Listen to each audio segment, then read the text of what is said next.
No a un contacto sexual. No a un contacto sexual. ¿Ok? Esperen. Vamos a tratar de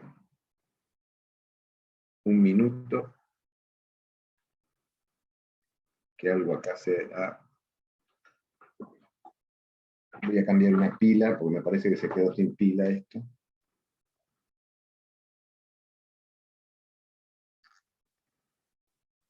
Bueno, son las cosas de la virtualidad. No podemos prever todo. No, tranquilo, igual todavía faltan sumarse, así que tenemos tiempo. Bueno, igual ya la cambiamos, es un minutito. Cambiamos la pila del mouse para evitar algún corte o algo por el estilo.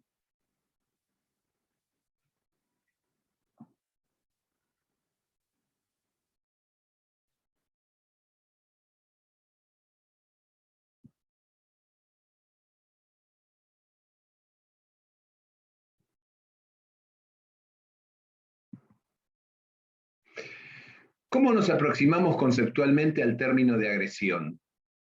Bueno, tenemos que entender que en esta conducta están implicados en su origen factores biológicos, psicológicos, sociales y cognitivos. Es decir, que para que una persona sea un agresor, tiene que darse una serie de circunstancias que van desde lo corporal, desde lo biológico, pasando por la dinámica psicológica, la estructura social en la cual se enmarca esta conducta, así como los sesgos de cognición o los sesgos cognitivos que puede tener.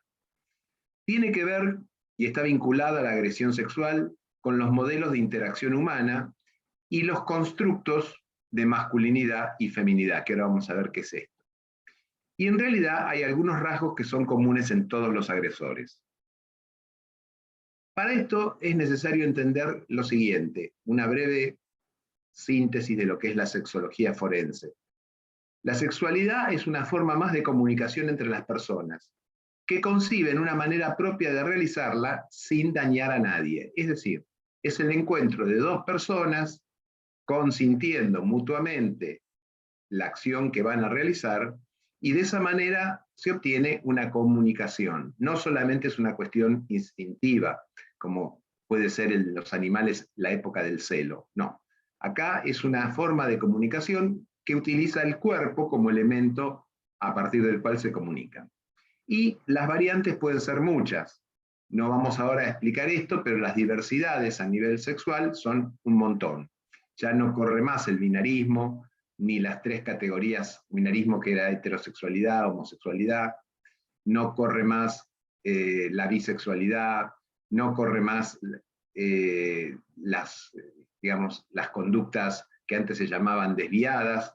Todo va a depender de el pacto o el acuerdo que llegase esa pareja, siempre y cuando no implique daño a ninguno, y mucho menos a la sociedad.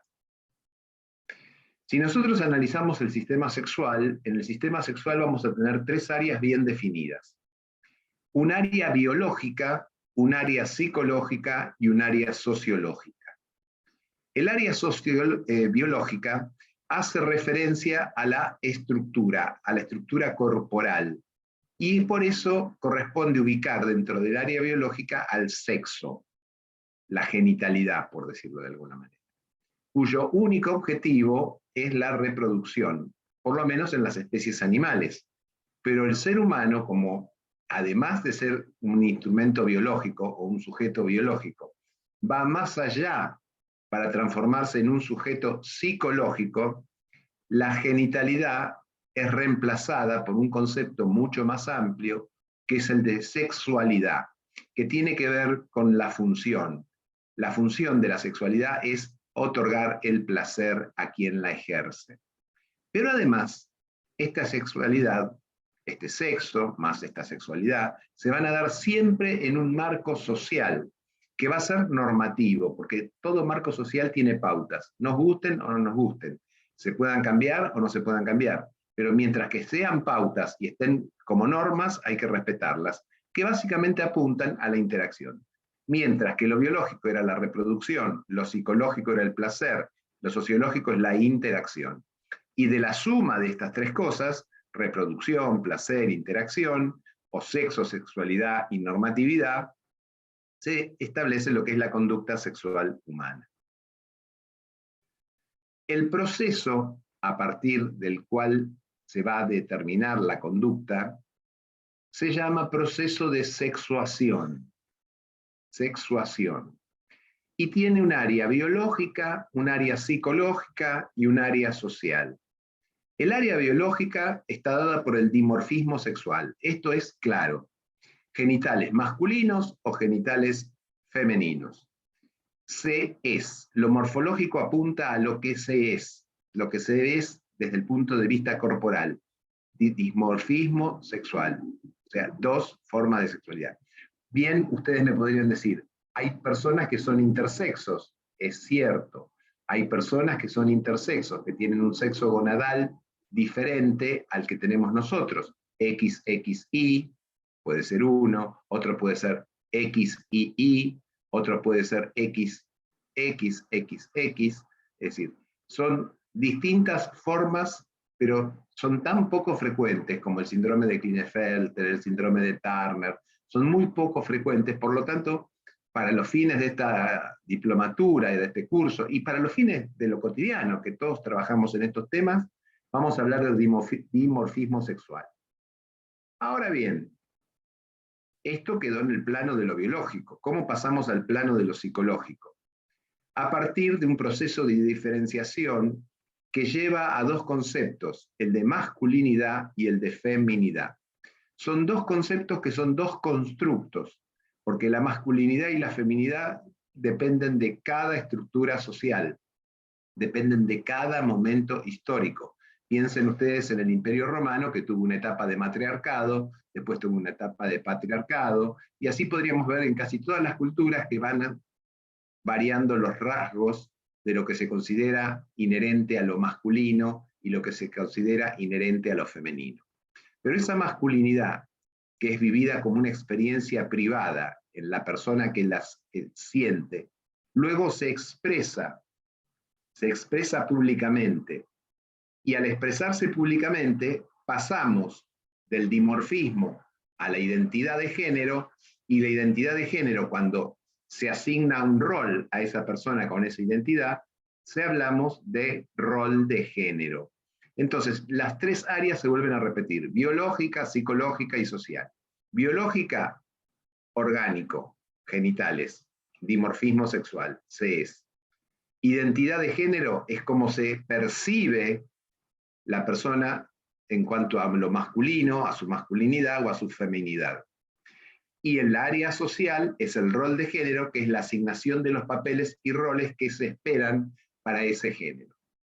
Si nosotros pudiésemos hacer un cálculo matemático y sumar el dimorfismo sexual más la identidad de género, se siente la persona, podríamos decir, se siente varón, mujer, trans. Si la identidad sexual le sumamos la orientación, vamos a tener la conducta sexual. Es decir, que el sentirse es una vivencia interna. El autopercibirse es una vivencia interna.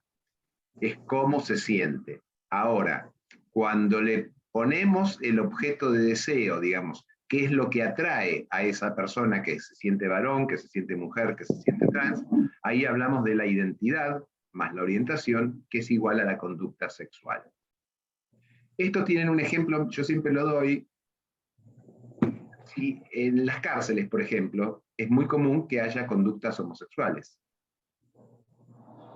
Sin embargo, los detenidos no se identifican como tal. Es decir, no tienen género su identidad de género no varió de la que tenía antes de caer preso.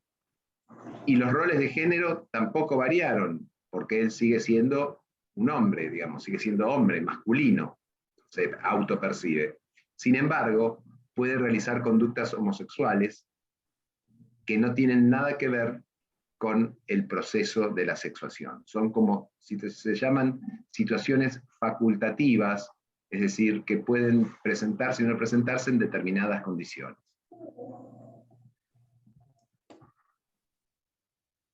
Cuando nosotros queremos estudiar a los agresores, entendiendo el proceso entonces de la sexualidad, porque si no se entiende eso, no se entiende todo lo que viene después. Del proceso de la sexualidad, ¿alguno quiere hacer alguna pregunta? ¿O que no le haya quedado algo claro? Yo, profe, quería preguntar algo puntual. ¿Cuándo aparece la identidad sexual? ¿A qué edad aparece? ¿O cuándo se empieza a percibir la identidad sexual? Bueno, cuando se empieza a percibir es diferente a cuando comienza a ejercitarse, digamos. Comienza a ejercitarse la identidad sexual en la etapa de la adolescencia, pero se comienza a percibir desde mucho antes. Se puede empezar a percibir desde los 6, 7 años. Por debajo, yo ya pongo en duda. Vieron que muchas veces hay padres que dicen, sí, porque mi hijo se siente que es una niña, y uno le pregunta, ¿cuántos años tiene tu hijo? 4 años. A mí me parece demasiado arriesgado ya afirmar de que ahí está una identidad sexual definida. No.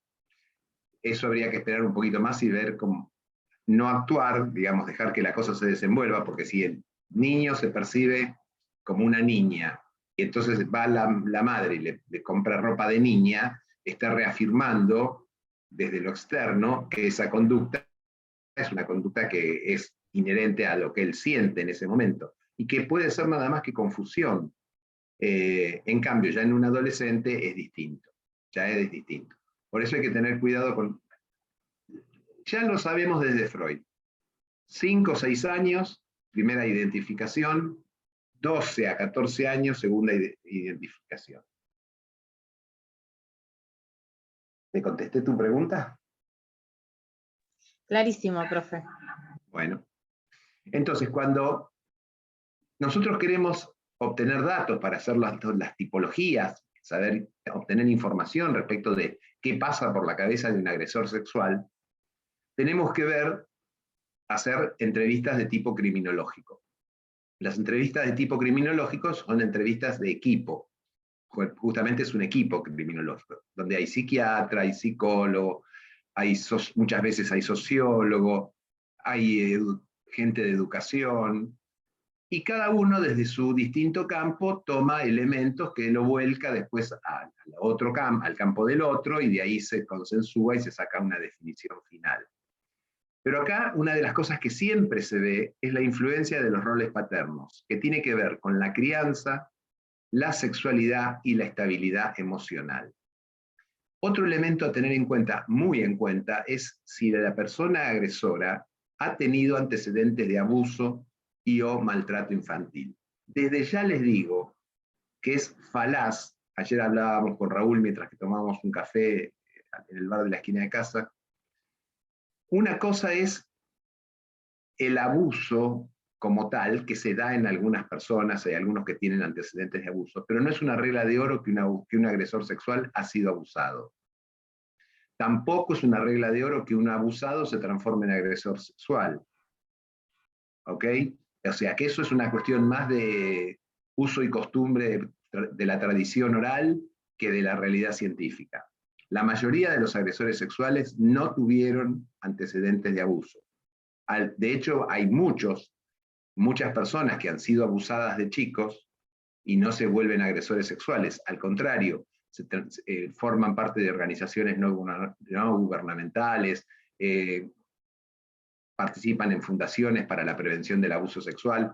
O sea, tienen una conducta absolutamente distinta a la que se cree que va a tener porque fue abusado. Y además son un porcentaje relativamente bajo los que registran el antecedente de abuso.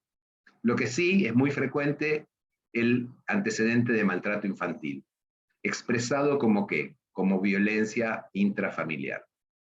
Una de las cosas que siempre hay que tener en cuenta cuando uno entrevista a un agresor sexual es preguntarle si recibe o no apoyo.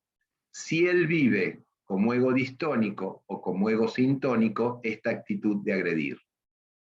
¿Qué significa ego distónico y ego sintónico? Ego sintónico significa que él lo vive, a la cuestión de agredir, como una cuestión más, como una conducta más de las habituales que él puede hacer. Y ego distónico cuando la vive con culpa, con displacer, con malestar y demás.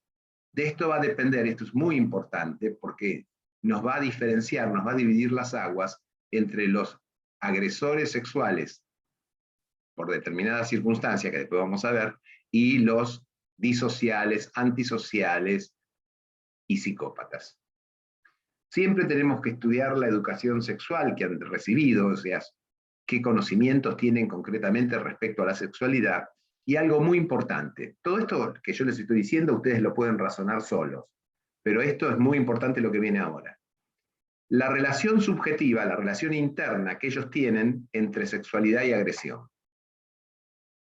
Hoy hubo un caso de un niño de 4 años que la madre lo fue a buscar al jardín de infantes, la niñera lo fue a buscar al jardín de infantes, y una persona de estas que limpian los vidrios de los autos, comúnmente llamado trapito, lo tocó y el niño pudo expresar, dando un pequeño grito, a su cuidadora, digamos, a su niñera: el señor me tocó, no sé exactamente la frase como la dijo, pero se dio a entender. Y justamente a partir de ese momento, esta persona, el agresor, porque ya ahí ya estuvo el abuso marcado, digamos, desde el punto de vista criminológico. Y le dice, el agresor le dice, sin importarle absolutamente nada de que estaba el niño, de que estaba la cuidadora, le dijo: y mañana te voy a puntos suspensivos. Ahí vemos claramente la relación de la subjetividad y la agresión. Pero sin llegar a un caso extremo como el que vi hoy, que dieron hoy todos los medios de información, sin llegar a un caso extremo, vamos a encontrar, y esto existe en casi todos los idiomas, expresiones al respecto, que hay 3 o 4 chicos, adolescentes, muchachones, y pasan 2 chicas monas o una chica mona, y en general le dicen los mal llamados piropos, donde típicamente dicen: qué buena que estás, si te agarro te parto. ¿Qué tiene que ver el partir y el agarrar como si fuese una cosa? Ahí está la relación que se traza entre la conducta sexual y la agresividad. Y eso tiene una cosa muy atávica, que era cuando el hombre vivía en las cuevas, que salía y agarraba a una mujer que estaba ahí, que era de otro clan, o que era de su propio clan, la agarraba y la introducía dentro de su cueva, digamos, y a partir de ahí se reproducía con esa mujer, hacía toda la vida con esa mujer, pero tiene que ver con esta cuestión de el macho como dominante. Pero eso se superó, pues ya llevamos muchos siglos como seres humanos. Se superó con el desarrollo de nuestro cerebro, se superó con el desarrollo de una parte de nuestro cerebro, que es la corteza prefrontal, se desarmó, se destruyó esta concepción a medida que se fueron ganando derechos, y ahora que existe la perspectiva desde la mujer, que se cuestiona el patriarcado, notoriamente las actitudes patriarcales, el machismo y, como contrapartida, la presencia de una conducta reivindicatoria a través del feminismo. Otro tema que hay que averiguar cuando se los interroga, se los examina, es cuál es el patrón de activación del deseo sexual. Si el patrón es una idea que aparece en la cabeza como una fantasía, si se desencadena a partir de ver determinada película o determinada situación en la calle, cómo se iniciaría esa relación sexual. Entonces, todo eso tiene que ver con las fantasías y actividades sexuales, que no necesariamente es cómo se va a producir la relación sexual.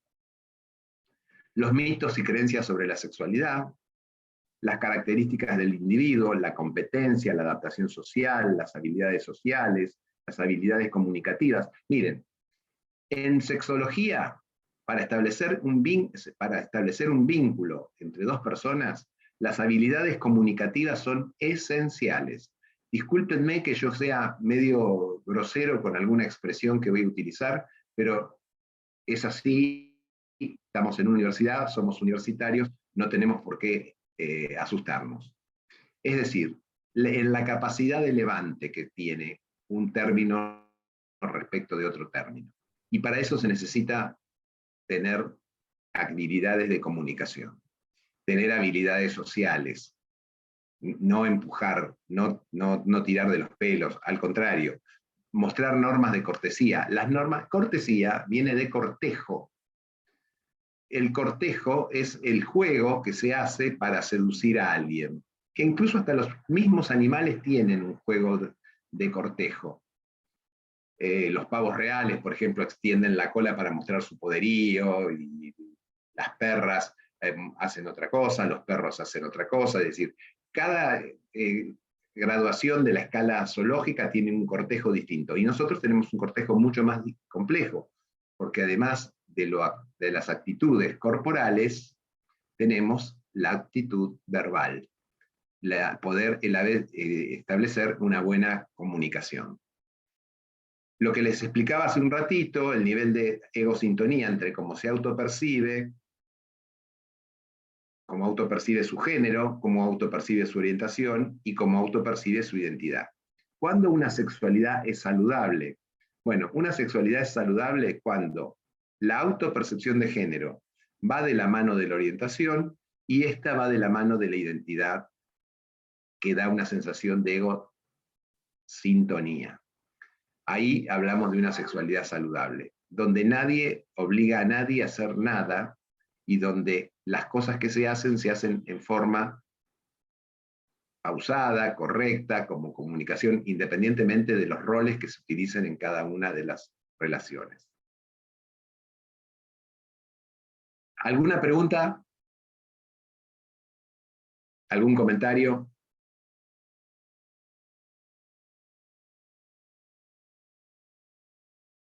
No hay pregunta ni comentario, sigamos.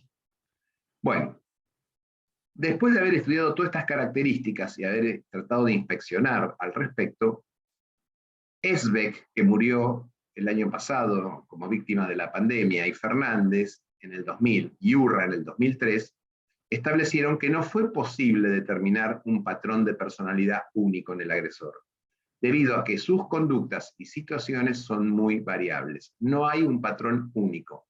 Sí hay algunos comportamientos que son reiterados, que son comunes a los distintos tipos, pero después hay un montón de elementos fenoménicos, es decir, estructurales, puestos en acción, que varía de uno a otro. Según Soria y Hernández, se pudieron establecer diferentes tipologías. Y la característica común que tienen todos los agresores, sea la tipología en la que se encuentren, es el uso habitual de mecanismos cognitivos que tienden a justificar su conducta, autojustificar su conducta. Sea porque la niegan, yo no lo hice, o sean porque culpabilizan a la víctima. La culpabilización de la víctima o la negación de la conducta nos muestran que tienen muy poca capacidad empática, muy poca capacidad empática. No pueden ponerse en el lugar del otro. Entonces, esta falta de empatía nos lleva a que tenga baja resonancia emocional la conducta para el agresor. En muchos casos presentan un buen ajuste al entorno. Podríamos hablar de muchos agresores sexuales famosos y masivos, como el padre Grassi, donde ¿quién iba a decir que iba a tener una mala imagen social? Al contrario. El nivel de inteligencia es medio alto, el patrón de excitabilidad sexual es anómalo. En vez de excitarse con lo que habitualmente se excitan las personas, ellos se excitan con sus fantasías preliminares respecto de lo que puede pasar. La pobre habilidad vincular, es decir, la pobre capacidad de seducción, la pobre capacidad de establecer un vínculo a partir de otro elemento que no sea la agresividad, y la imposibilidad de formar relaciones adultas. Los grupos básicos de agresores fueron definidos por Gómez en 1999.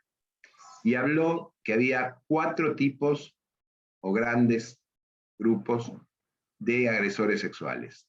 Los agresores sexuales a desconocidos, los agresores sexuales del ámbito familiar o en el ámbito familiar, los agresores sexuales a conocidos, que no sean del ámbito familiar, digamos, pero que sean conocidos, y los agresores sexuales de menores.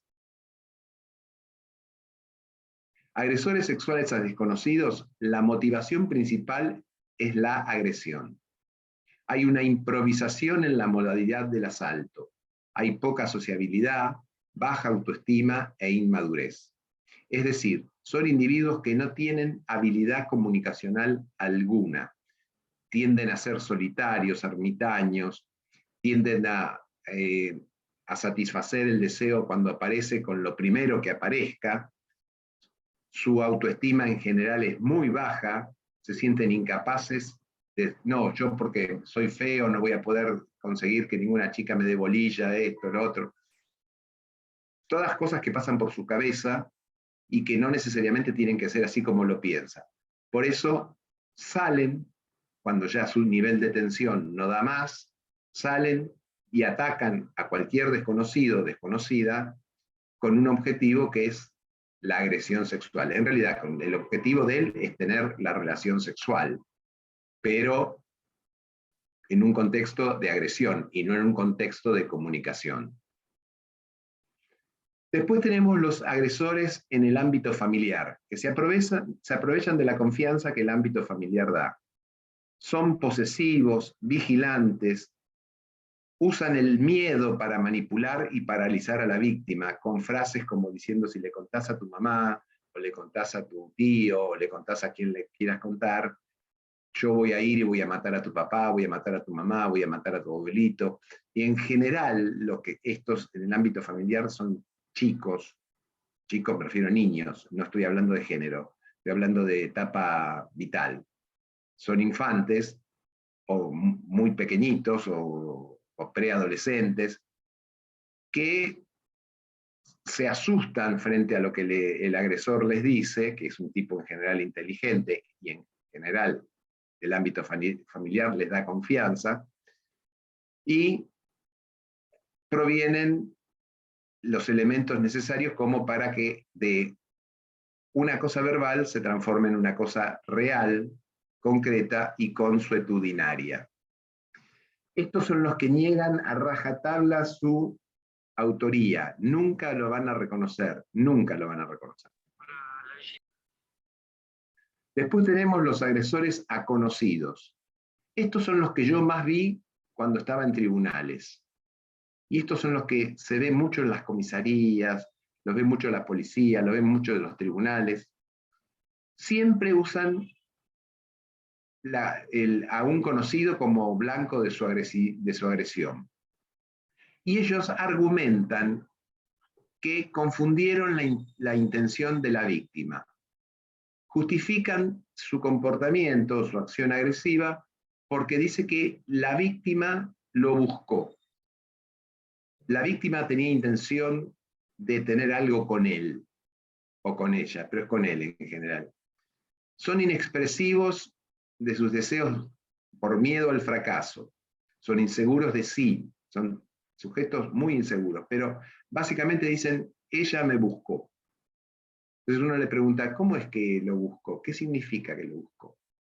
No, me pasaba todos los días por la puerta de mi casa y me decía buen día. ¿Y eso es buscarlo? O sí, me buscaba. Yo tuve un caso en San Martín, me acuerdo, de un abuelo que abusaba de las nietas. No, pero me buscan las chicas, me buscan. ¿Qué edad tienen las chicas? Y una tiene 8 y una tiene 7. ¿Usted cree que una chica de 7 años tiene idea de lo que es el buscar, el seducir a un otro con un fin sexual? No lo tienen. Y sin embargo ellos ponen que se confunden en la onda, vamos a ponerlo en términos adolescentes, en la onda que la víctima les manda. Confunden la intención de la víctima. Y los agresores de menores conocen lo transgresivo de su práctica, algunos las consideran al acto como una forma de dar afecto y defienden su postura, esto se ve mucho en los países en los Países Bajos hay un movimiento para destipificar a la pedofilia como trastorno parafílico, porque dice que ellos le dan cariño, le dan afecto, los cuidan, sí, pero también los abusan. Es un abuso tajante. Y además, un niño o una niña no está en condiciones de dar consentimiento. Entonces, si no puede dar consentimiento, mal puede ser algo que le sirva al chico o a la chica. El 80% de los agresores de menores son familiares o vinculados a la víctima, tienen una edad promedio entre 30 y 50 años, de acuerdo al estudio de URRA del 2003. Para Garrido, Genovés, existen dos tipos básicos de agresores, ya esto es del año 94, habría que empezar a reverlos y estos están así. Aquellos que tienen una conducta delictiva amplia, o sea que son delincuentes, digamos, reincidentes, con muchas entradas y salidas de la cárcel, detenciones. ¿Cómo?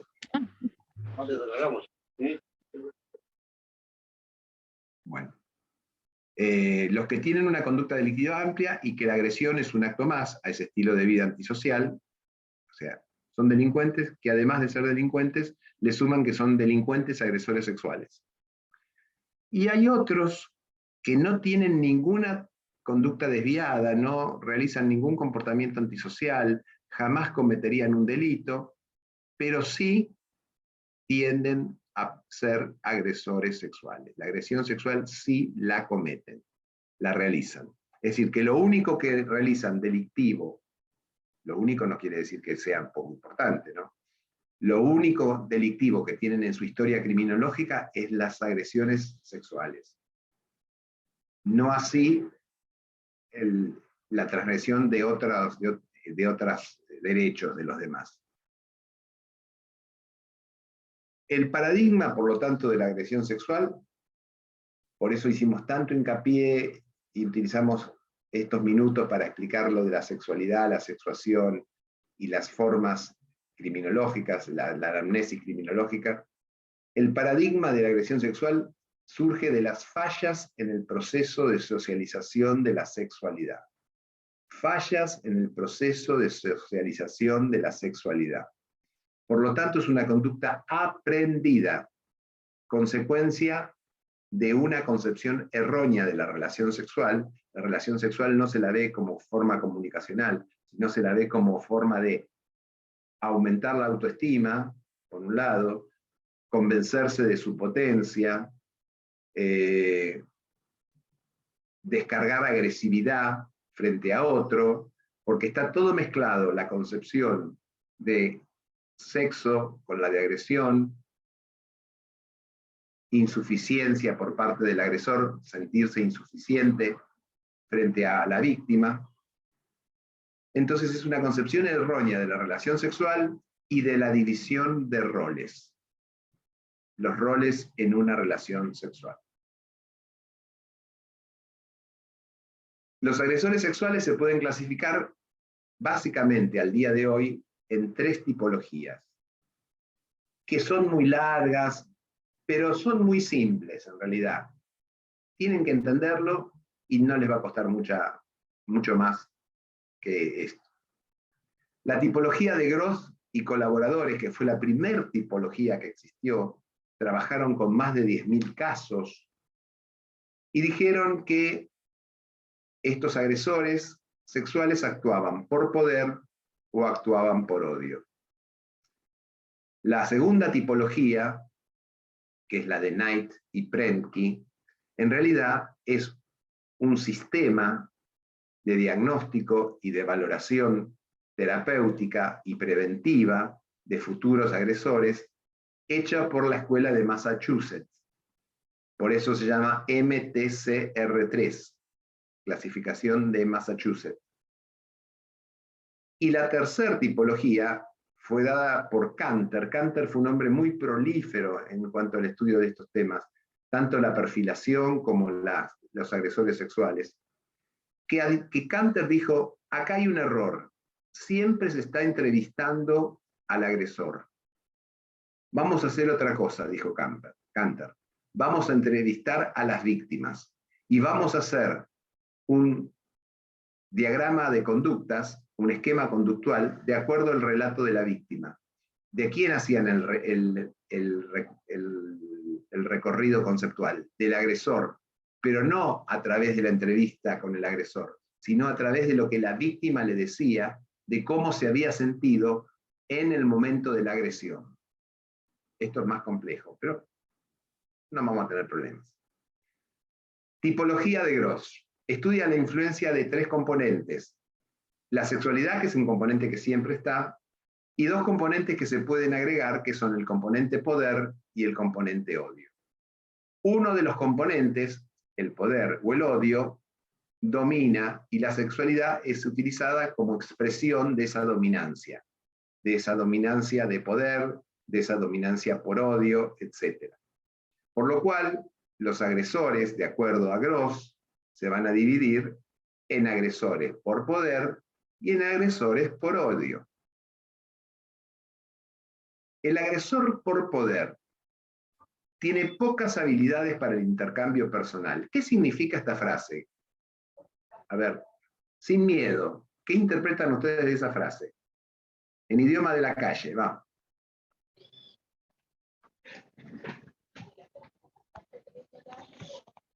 Bueno, o están durmiendo, si están durmiendo se despiertan, porque si no...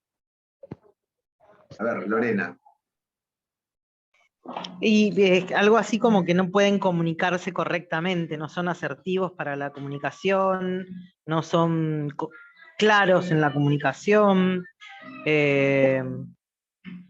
Básicamente en la calle, ¿cómo lo diríamos? No tienen las habilidades ni las herramientas necesarias para el levante.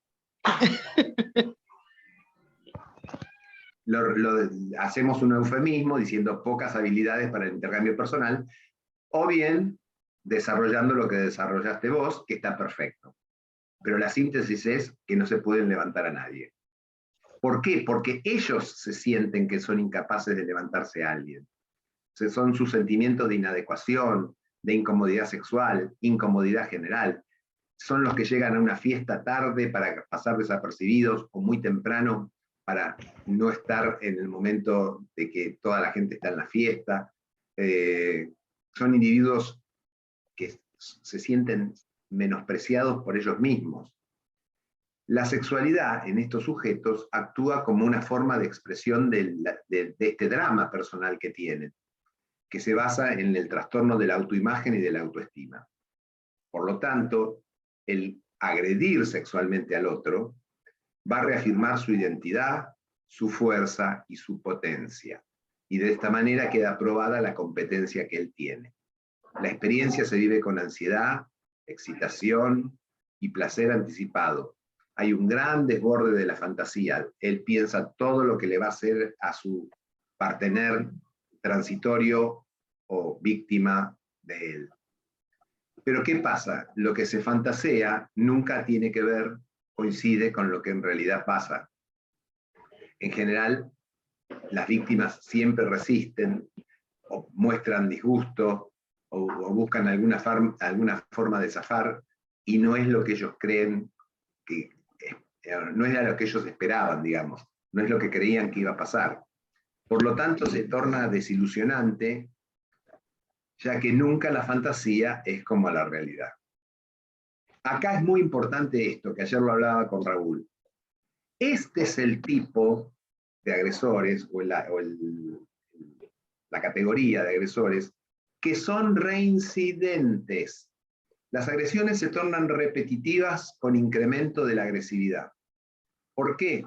Porque no logra satisfacer nunca su deseo. Entonces son los individuos que son reincidentes, que en realidad, como estamos hablando en criminología y no en derecho, tendríamos que decir reiterantes, los que reiteran la conducta, para ver si la próxima experiencia es mejor que la que pasó. No obstante lo cual, hay que repetir una cosa, que el objetivo es el control, no la degradación de la víctima. Por lo tanto, no busquen lesiones en la víctima, porque va a haber muy pocas. va a haber muy pocas lesiones. Va a haber, sí, gran cantidad de preguntas sobre su desempeño, e incluso tienen o alimentan expectativas de ulterior contacto, como que con la víctima van a formar una relación estable. ¿Quién puede formar una relación estable con un agresor sexual? En general, se acompañan de impotencia o eyaculación precoz, pero ellos intentan convencerse de que fascinaron a la víctima. Se desespera al no alcanzar lo fantaseado, y ahí vuelve a repetir la acción agresiva. Esto da dos tipos de agresores por poder. Los agresores por poder asertivo y los agresores u ofensores por poder reasegurado. Por poder asertivo, la agresión es igual a virilidad y dominio. Acá está el sesgo cognitivo del poder asertivo. Ser viril implica ser agresivo, y ser agresivo trae como consecuencia el dominio. Y es un círculo cerrado donde la virilidad, el dominio y la agresión empieza uno, sigue el otro, vuelve al principio, empieza. Se siente con el derecho a tomar a la víctima por ser el hombre. Ustedes preguntarán por qué se habla tanto en términos de lo masculino. Porque el 99% de las agresiones sexuales las hacen los varones. Es muy bajo el porcentaje de agresiones sexuales que hacen las mujeres, bajísimo. La agresión para estos individuos es una forma de mantener a sus núcleos sexuales inconscientes en línea. ¿Por qué? Porque tienen severísimas fallas en la identidad sexual. Entonces, frente a las fantasías que pueden tener de homosexualidad o de cualquier otra forma de sexualidad diferente a la que biológicamente, ellos se quedaron en lo biológico. Tienen genitales, por lo tanto, masculinos son masculinos. Si tienen alguna vivencia o algún deseo inconsciente de probar otra cosa, no lo hacen, y sí lo que hacen es la agresión para demostrar que ellos son bien hombres. Poder asertivo, típico del patriarcado. Baste con ver algunos ejemplos que dan por televisión en los noticieros todos los días, de personas muy encumbradas, deportistas, políticos y demás, que actúan con agresiones sexuales, ejerciendo agresiones sexuales, y bueno, uno se pregunta cómo puede ser, pero es. Por poder reasegurado, que es la otra forma de agresores por poder, tiene dudas relacionadas también con la masculinidad, dudas respecto de cuál es su verdadera sexualidad. Buscará de una víctima en posición controlada y desvalida. De esta manera se asegura el no rechazo. Reafirma de este modo su potencia y fuerza sexual. Hay ausencia total de remordimiento. Entonces ya vimos los agresores por poder. Poder asertivo, poder reasegurado. Poder asertivo, desborde de la fantasía, de todo lo que va a ser, la reiterancia que tienen porque no logran que se materialice lo que fantasearon. Y los de poder reasegurado se aseguran el resultado exitoso final porque la víctima no puede defenderse, no puede rechazarlo. Yo tuve un caso de un hospital acá en la ciudad de Buenos Aires que me tocó a mí hacer la pericia porque lo apresaron y lo trajeron para que se lo viera en el cuerpo médico, donde se había metido al hospital, el agresor había pasado por la sala de terapia intensiva, vio que en la sala había poca gente y había una persona en box, separados con unas mamparas, sola, conectada a todos los aparatos, qué sé yo, y va y se tira encima de la mujer con el propósito de accederla carnalmente, lo cual hizo que suenen todas las alarmas de los sensores que tiene la cama y los distintos aparatos. Vinieron los médicos, los enfermeros, el personal de seguridad, llamaron a la policía, lo apresaron y lo trajeron a peritar. Y justamente él decía, me acuerdo que me dijo, de esta manera yo sabía que nadie me iban a rechazar como me rechazan siempre. lo que lo rechazaban siempre porque tenía habilidades comunicacionales paupérrimas, por no decir pésimas, ¿no? El otro tipo de Gross es el agresor por odio. ¿Quedó claro? El agresor por poder es el que reitera, porque lo que fantaseó nunca se da como lo fantaseó. El agresor por odio, en cambio, tiene rabia, desprecio, odio, ira hacia la víctima. Por lo tanto, va a haber muchísimas agresiones corporales, lesiones y actos denigrantes generados por él hacia la víctima. Utilizan más fuerza que la necesaria para alcanzar el fin y buscan desquitarse de rechazos previos. Ven como siempre la habilidad comunicativa falla y siempre hubo algún rechazo previo. Se transforma los genitales o el sexo se transforma como un arma, es el arma que va a reivindicar todos los pesares que tuvo. Hay una vivencia degradante del acto coital, no ve en el mismo satisfacción más allá de ser una conducta denigrante, de hacerlo denigrante. Tienden a ser episódicas o esporádicas. La ira hacia la madre, el odio primitivo o primario, es el enojo o la ira respecto del trato que recibió por su madre, que no necesariamente tiene que ser un trato real, que lo que él relata, es lo que él vivenció como una experiencia de maltrato respecto de su madre.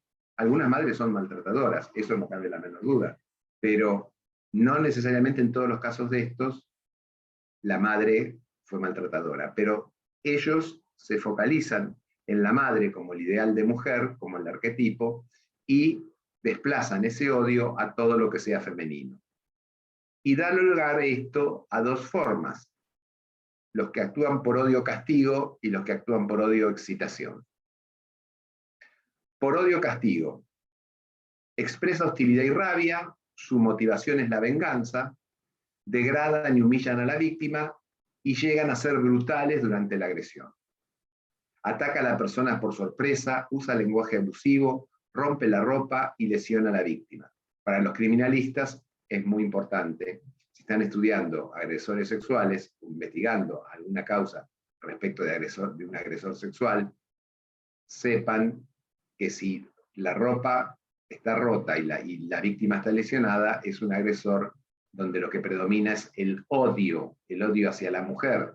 En cambio, si no hay actos degradantes o degradatorios y la víctima no tiene lesiones y lo que se busca es satisfacer una falta de relación estable, de saldar esa incapacidad que tiene para conseguir una relación, eso es por poder.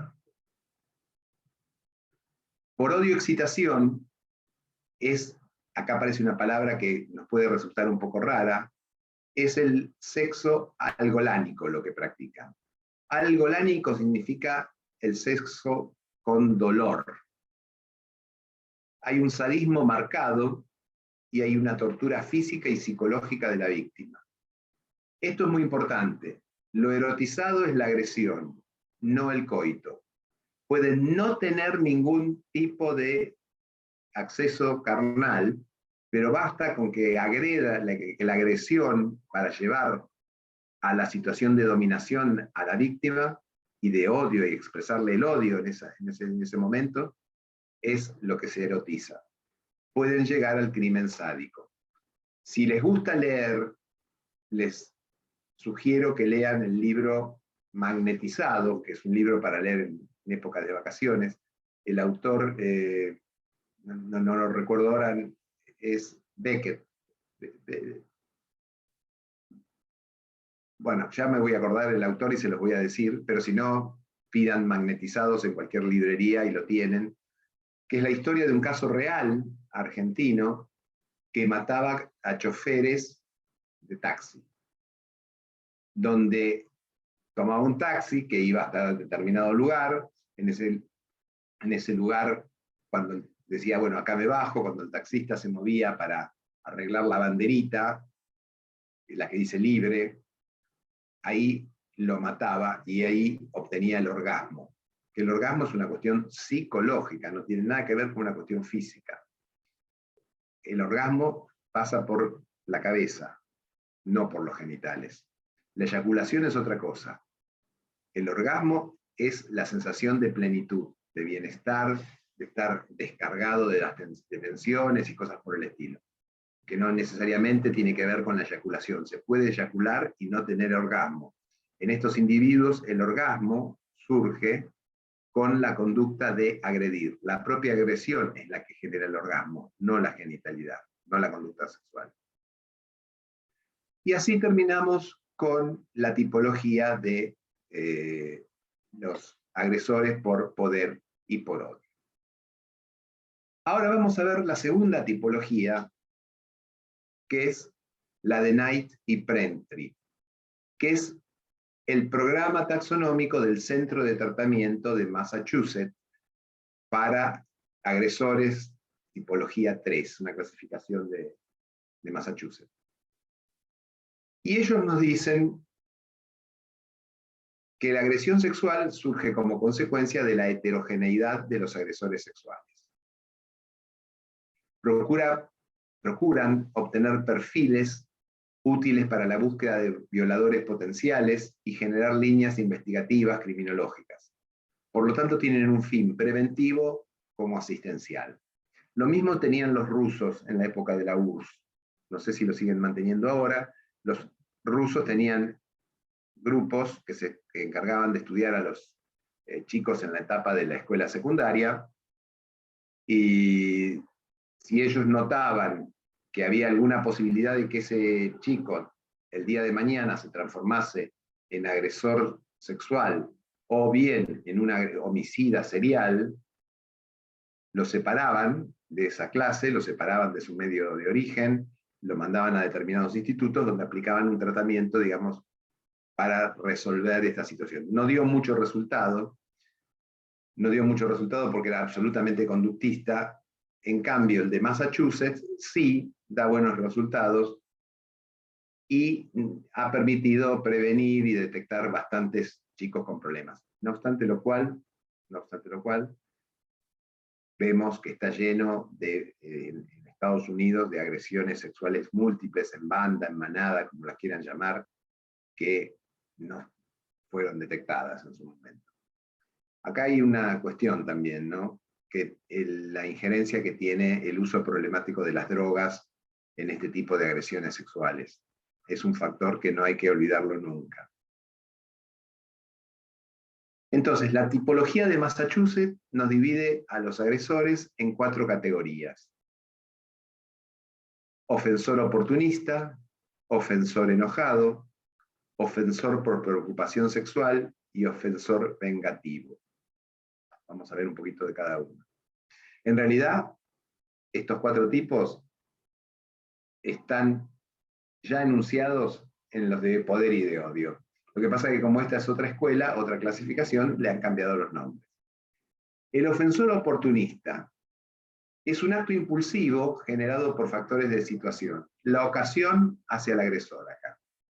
Son individuos que entran, por ejemplo, a robar a esa casa y se encuentran que en esa casa hay una persona que les resulta grata o agradable sexualmente, y entonces, además de robar, abusan de esa persona.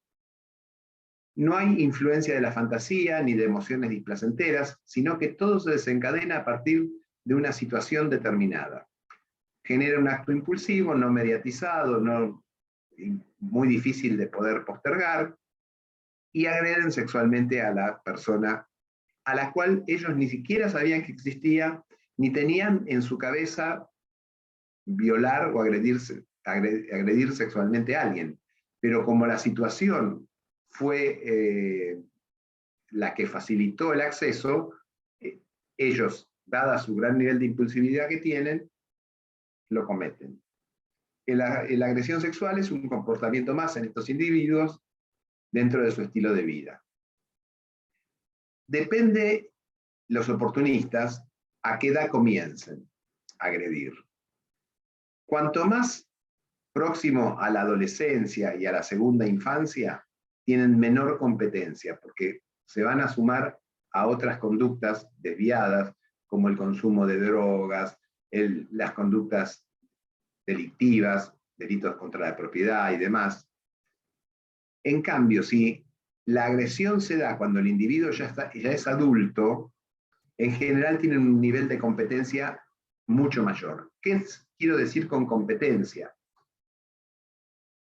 Tener un trabajo estable, un trabajo que le permita subsistir, que le permita mantener una familia, que le permita darse algunos gustos, es decir, poder tener habilidades comunicacionales con sus vecinos, con sus parientes, es decir, hacer una vida aparentemente normal. Pero, si la ocasión es propicia, cometen la agresión sexual. El ofensor enojado es muy parecido al del odio. Su motivación primaria es una rabia global e indiferenciada que invade todas las áreas de su vida. Tienen una larga historia de comportamiento antisocial. Buscan causar gran sufrimiento físico y psíquico y pueden llegar al homicidio sádico. Los ofensores por preocupación sexual tienen una preocupación constante respecto a cómo son ellos sexualmente. La agresión puede o no estar genitalizada. Por lo tanto, admitirá dos variantes, la sádica y la no sádica. El sádico es aquel que tiene una distorsión entre lo sexual y lo agresivo. Es decir, que el condimento de toda sexualidad es que vaya acompañada de una agresión. El no sádico, la motivación es sus sentimientos de inferioridad sexual y de inadecuación sexual. Ambos pueden tener alta o baja competencia social, pero lo que a ellos los moviliza es la inseguridad respecto de su propia sexualidad. El ofensor vengativo es aquel que busca, digamos, causar daño, degradación, humillar a la víctima. Esto va a dar origen a que la víctima tenga un montón o una gran cantidad de lesiones independientemente del acto coital. El odio es exclusivo hacia las mujeres y su motivación primaria, por lo tanto, es una rabia misógina. Bueno, de las dos tipologías que vimos hasta acá, ¿quedó alguna duda? A ver, voy a fijar en el chat.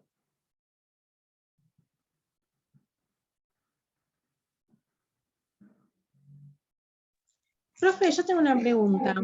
Sí. En el caso de las agresiones, violaciones o abusos en manada, Sí. ¿en cuál categoría correspondería?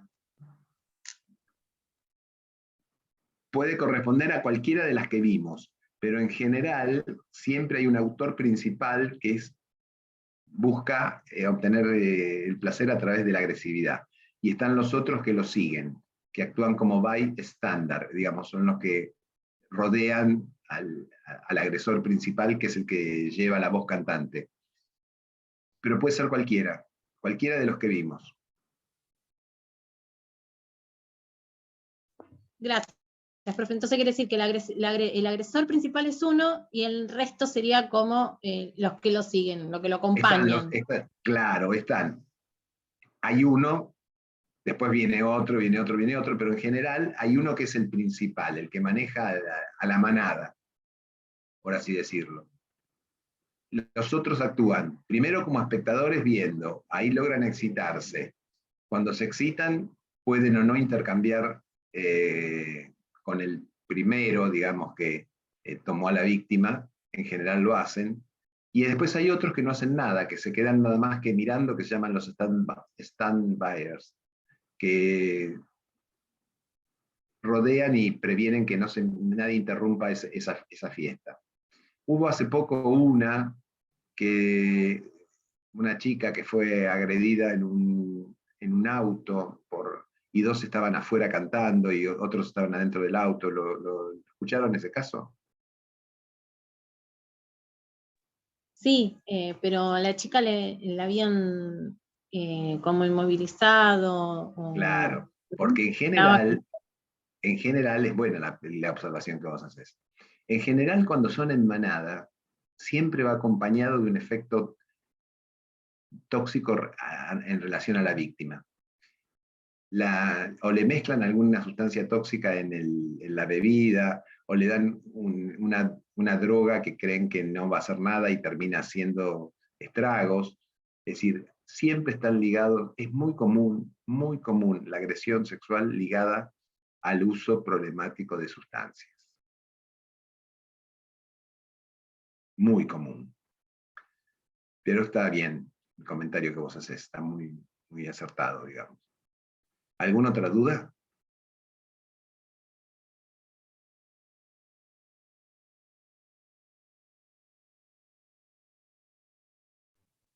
Bueno, ¿entendieron todo? Bueno, vamos a ver ahora la tipología de Cantor. La tipología de Cantor. Él no se centra en las motivaciones como los autores que vimos recién, sino que busca variables estadísticas empíricas. Propone centrarse en el comportamiento referido por la víctima, llevando así un sistema de clasificación conductual.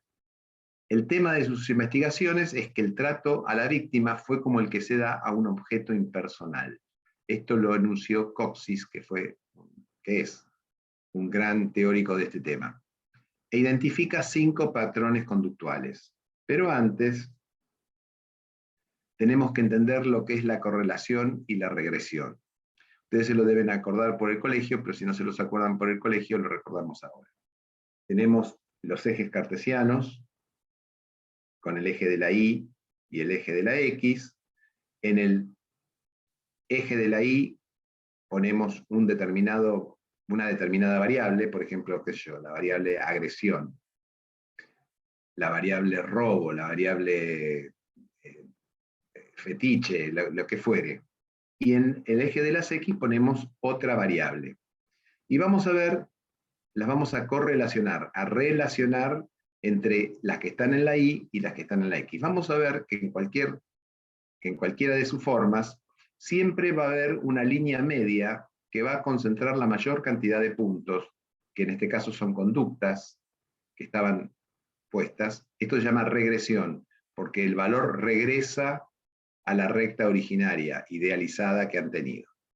Entonces, si cualquier estudio científico que ustedes vean de vacunas o cosas por el estilo, siempre aparecen estos gráficos, que son los gráficos de correlación y de regresión, que es donde se relacionan variables. Por ejemplo, ¿vieron cuando decían en las vacunas, vamos a explicarlo con una cosa simple para que se entienda?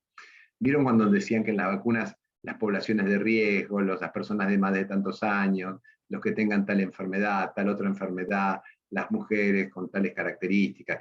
Bueno. Entonces, eso eran unas variables, y la otra era la vacunación, tipo de vacunación, Pfizer, Moderna, Sputnik, la que fuere.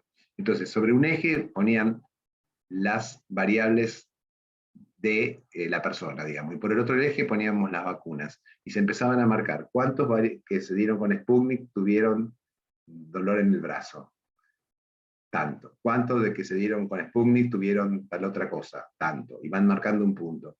Y vamos a ver que así se forma un eje a partir de la relación entre las dos variables.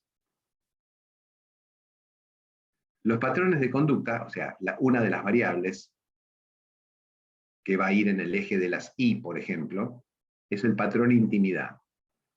Compensa la inhabilidad del sujeto para establecer relaciones normales. La segunda es el patrón sexualidad. El elemento sexual es la relación esencial, es la relación copulatoria. El patrón tercero es la violencia, que coincide con, puede ser por odio, por poder. El patrón impersonal, la víctima no es un otro, sino un objeto.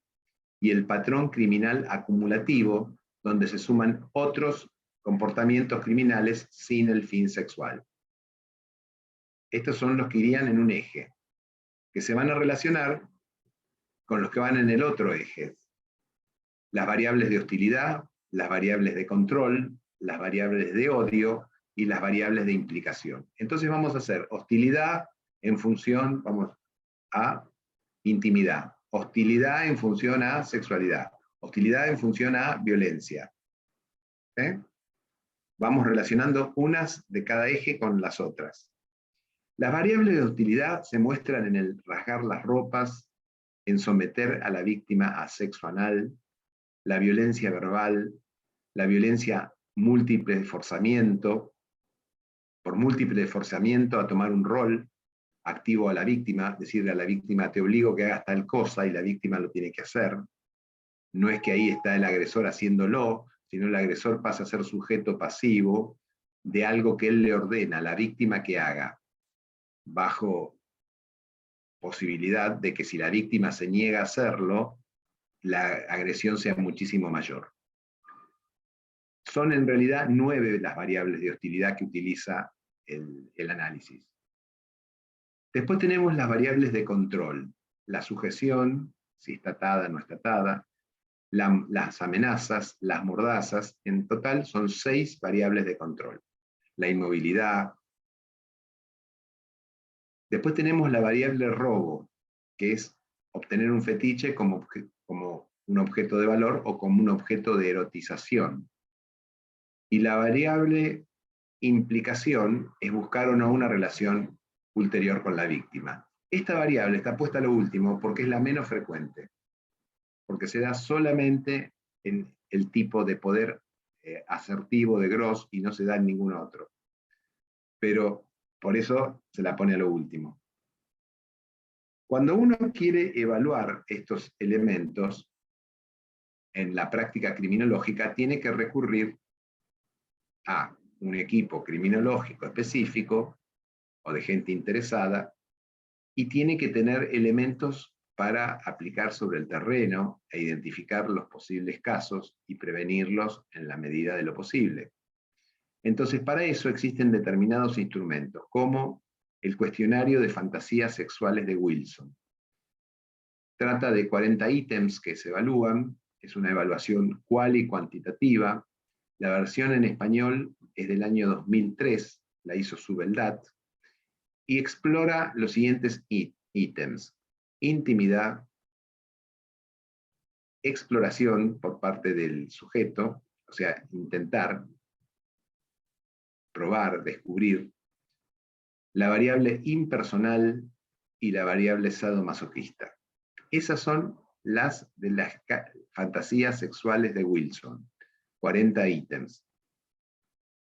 Después tenemos, por supuesto no está validada para nuestro país, ni para América está validada. Sí está traducida, pero como nosotros tenemos, si bien hablamos español y nos entendemos bien, las costumbres nuestras sociales no son iguales a las de los españoles, son muy parecidas, pero hay cosas que ellos no tienen y hay cosas que nosotros no tenemos de ellos.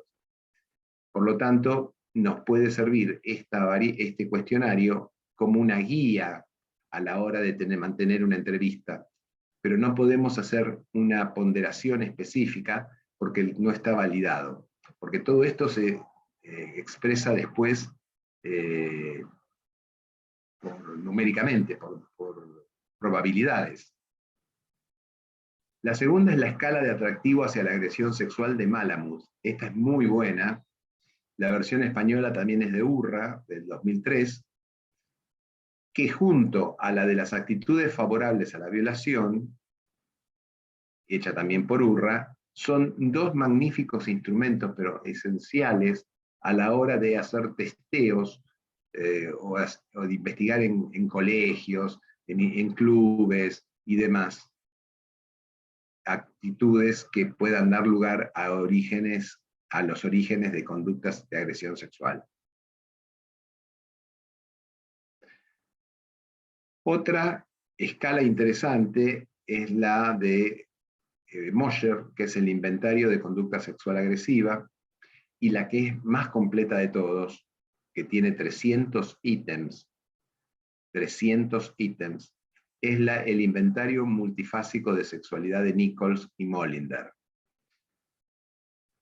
Es traducida al español en el año 2003 por el equipo de Urra, tiene 300 ítems y explora el concepto de deseabilidad social, que es lo que la sociedad determina en un determinado en un momento específico del tiempo de lo que genera o no deseo. Por ejemplo, la androginia es una forma determinada de actuar, de ser, de pensar, que por determinados momentos puede ser objeto de deseo o no. La obsesión sexual, el nivel de mentira, porque estos son, como le dije, podían ser psicópatas, disociales.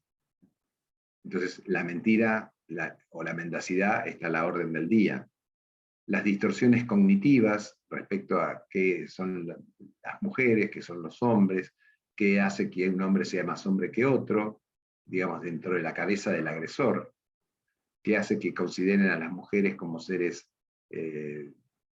a los cuales son blancos de su rabia. Todas tienen que ver con los sesgos cognitivos que han sufrido desde chiquito, que se fueron formando desde chiquito. El nivel de pedofilia, el nivel de exhibicionismo, las otras parafilias, la violación y la escatología telefónica. La escatología telefónica ahora está reemplazada por la escatología en las redes sociales, donde se filma a una víctima, o se filman incluso el ataque de un grupo hacia una víctima determinada, y después lo suben a las redes sociales, y a partir de ahí se hacen más conocidos, y tienen más seguidores, y tienen más fans, y demás.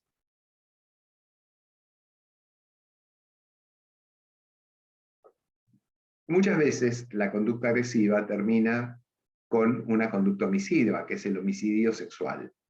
Y hay tres formas del homicidio sexual: el simbolismo sexual homicida, el fetichismo homicida y la necrofilia homicida. Simbolismo sexual homicida tiene que ver con realizar una conducta que no es genital, pero que al individuo lo lleva a la situación de plenitud, que es el orgasmo.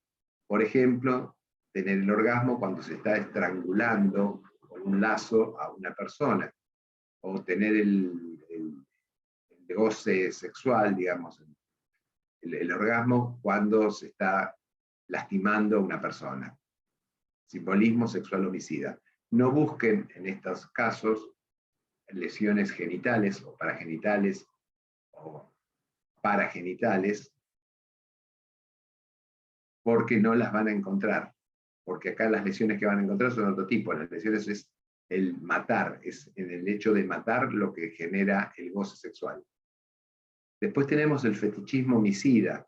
El fetichismo homicida como tal es la satisfacción que se obtiene, que se logra, o la autosatisfacción que se logra mediante el uso de un fetiche. Un fetiche es algo que pertenece a la víctima. Algo que puede ser material, como un botón, como un pedazo de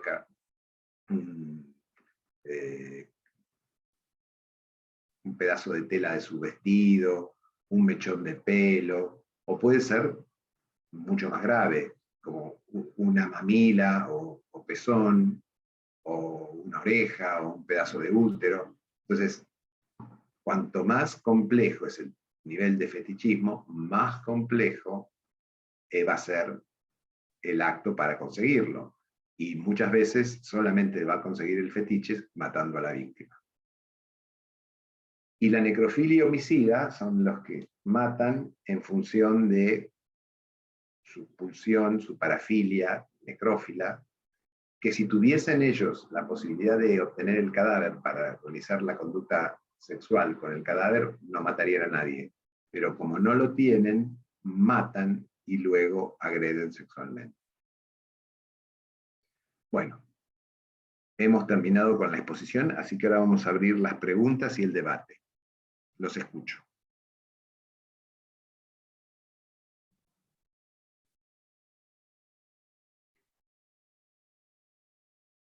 A ver.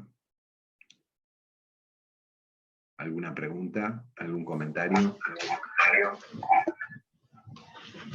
Yo le quería preguntar acerca de las violaciones en manadas que hoy hablamos.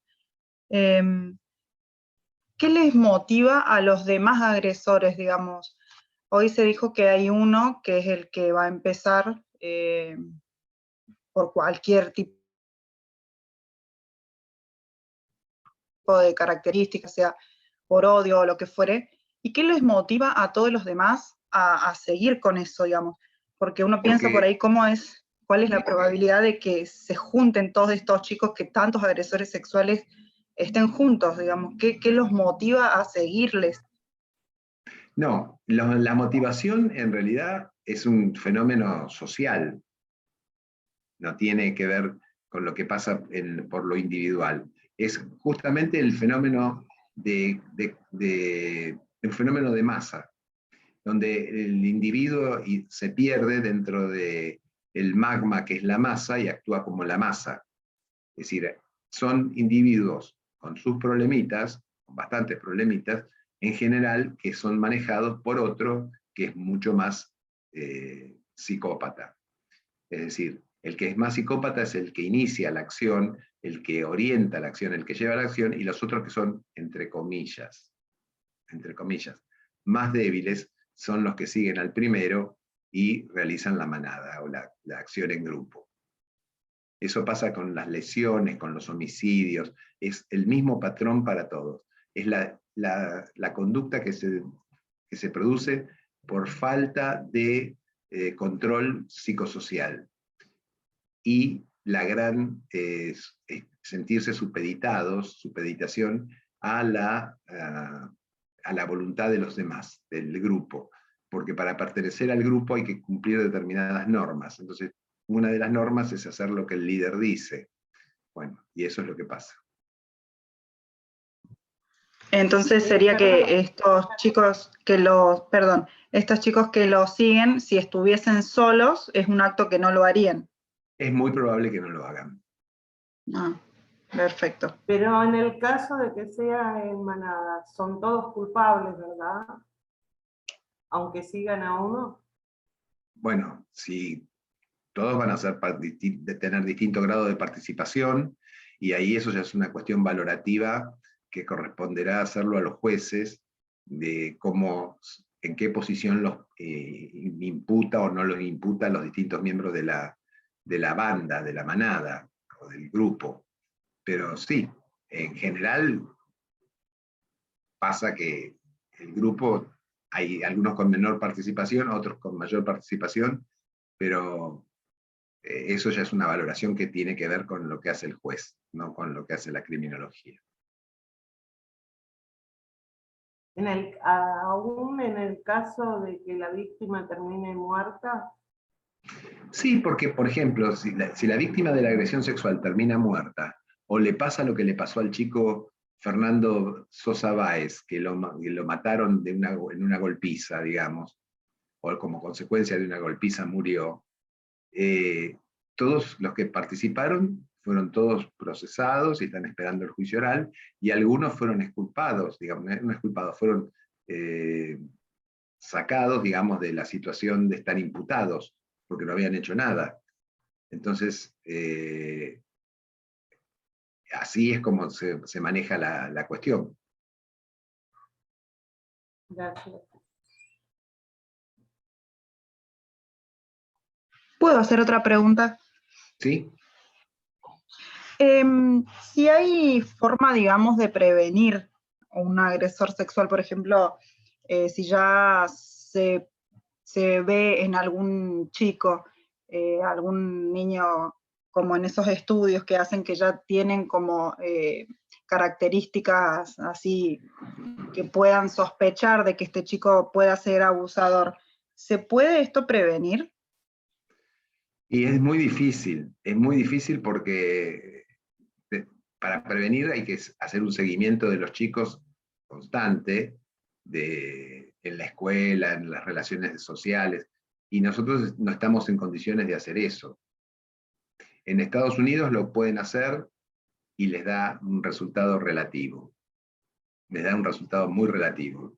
En Rusia no les dio buen resultado tampoco, así que no pasa por la cantidad de dinero que tenga el país o no tenga el país, o el nivel que tenga o no tenga, sino que es muy difícil esto, es muy difícil. Los agresores sexuales habitualmente pasan desapercibidos. Están al lado nuestro en la calle, en la panadería, en el supermercado, y no nos damos cuenta. No es que son seres monstruosos, deformados o cosas por el estilo. Es muy difícil prevenir. Pero sí, si tenemos un chico que en la escuela primaria ya empiece a realizar conductas de exhibición sexual y demás, hay que trabajar con ese chico, someterlo a un estudio psicodiagnóstico, grupo de padres y demás, como para evitar que eso se pase, digamos, después a mayores, a una situación de un futuro agresor cuando sea grande, pero no es seguro que lo podamos prevenir.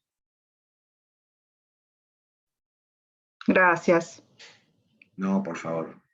Otra pregunta. En el Sí. caso de abuso de menores que son denunciados después de muchos años, ¿Cómo? ¿Podés repetir porque no te escucho? en el caso de abuso de menores, ¿no? Sí. Que la menor o los menores denuncian después de varios años. Sí. El abusador, ¿tiene condena? Obvio, si abusan cuando, supongamos, la agresión fue cuando tenía 7 años u 8 años, y la persona después denuncia, cuando llega a los 18, se va a abrir la causa. Y ahí dependerá si se prueba o no que hubo la agresión, y cómo fue o cómo no fue, qué participación tuvo, y ahí corresponderá a una cuestión judicial, no una cuestión criminológica. Claro, pero el juez no puede archivar la causa sin notificar a las víctimas, ¿verdad? ¿El juez no puede qué? Archivar las causas sin notificar a las víctimas. Sí, bueno, eso es otra cosa, sí, sí. Tienen que notificarlos, tenerlos al día de lo que pasa a las víctimas ahora. Gracias.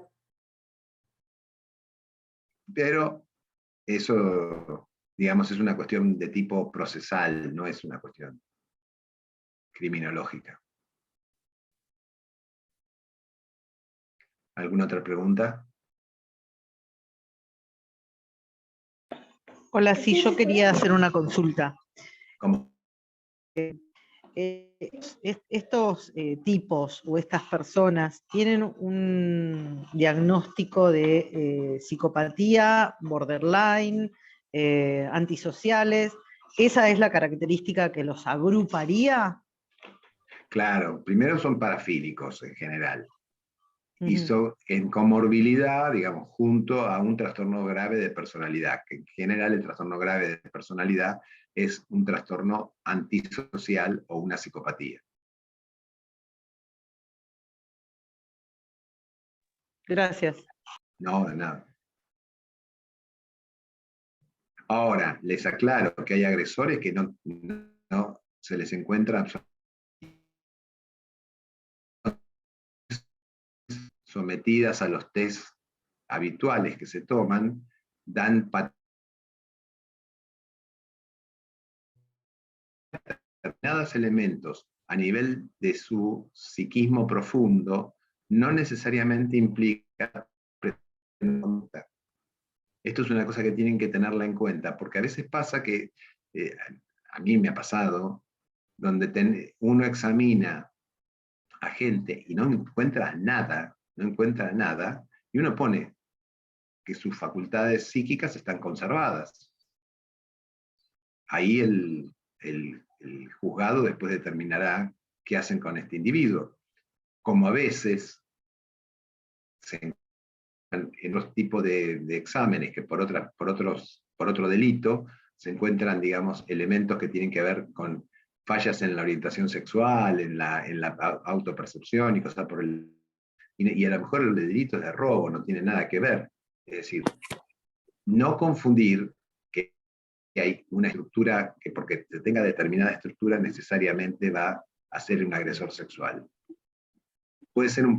Miren, eso es tan complejo, en la última versión de la clasificación americana de psiquiatría, diferencia entre el trastorno parafílico y la parafilia. La parafilia sería tener todas las fantasías que fueren, con animales, con chicos, con lo que fuere, pero que no se ponen en práctica y que se detectan, o el individuo las relata, fantaseo con tal cosa, pero nunca pasa a la acción. Eso se llamaría una parafilia pura, por decirlo de alguna manera.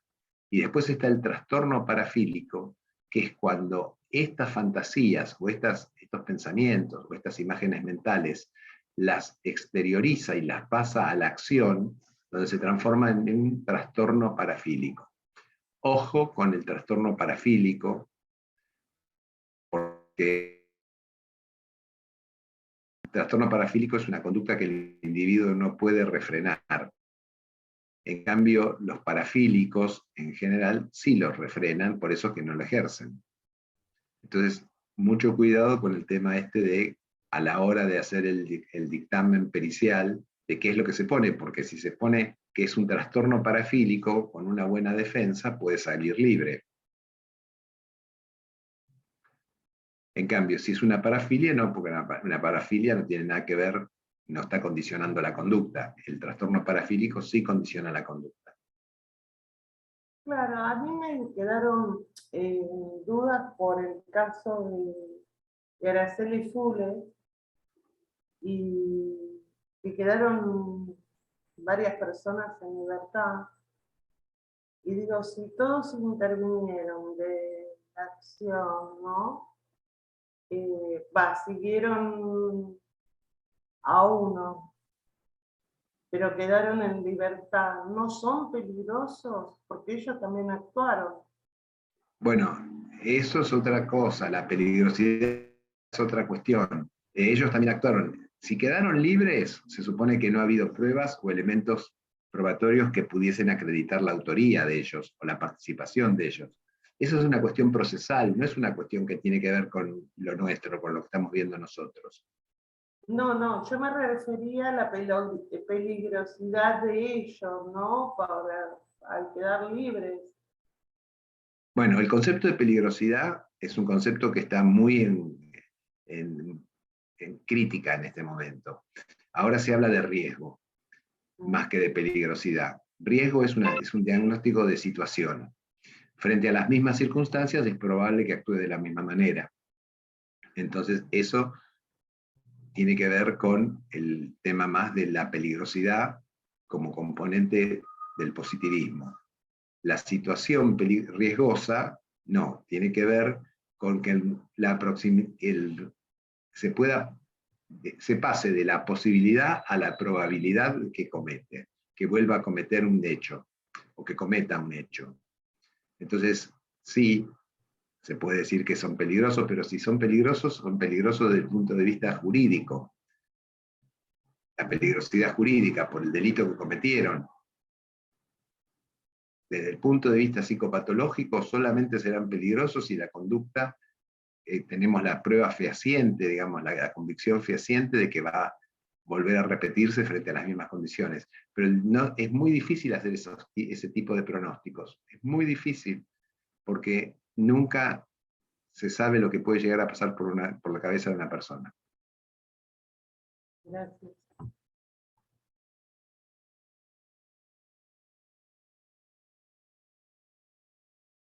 ¿Alguna otra pregunta?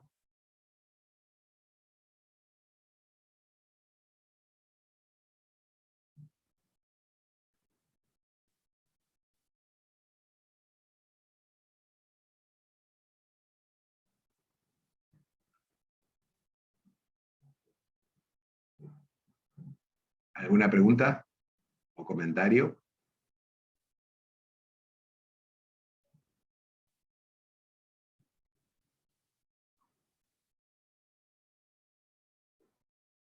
¿Nadie quiere preguntar nada? ¿Qué cosa No, rara? es que yo justamente estaba viendo bien todos los tipos de parafilias y como que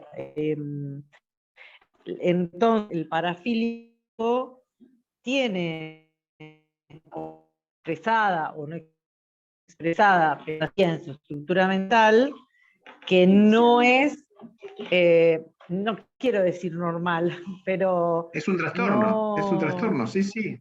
es un trastorno. Es un trastorno. Y esos son los parafílicos, que pueden ser agresores sexuales. Sí, Bien, y perfecto. los trastornos parafílicos. Los trastornos Sí, parafílicos. El parafílico a sí mismo, solito, parafílico solo, es sí. es, lo ejecuta a través del pensamiento, la conducta, o la imagina, pero nunca la hace. Ajá. Si la hace, ya pasó al terreno del trastorno parafílico. Ok, ok. Y además, estos agresores pueden tener esta característica de parafilia, que la llevan al hecho, evidentemente porque la llevan al hecho. O sea, es un trastorno parafílico. Y Claro. además pueden ser psicópatas o antisociales. Exactamente. Listo. Ahora sí entendí. Gracias. No, de nada. ¿Alguna otra cosa?